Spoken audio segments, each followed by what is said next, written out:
सोमनाथाय नमः। ॐ मल्लिकार्जुनाय नमः। ॐ महाकालेश्वराय नमः। ॐ ओंकारेश्वराय नमः। ॐ वैद्यनाथाय नमः। ॐ भीमशंकराय नमः। ॐ रामेश्वराय नमः। ॐ नागेश्वराय नमः। ॐ विश्वेश्वराय नमः।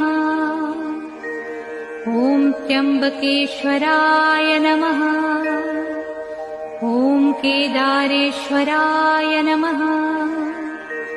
ॐ भुस्मेश्वराय नमः।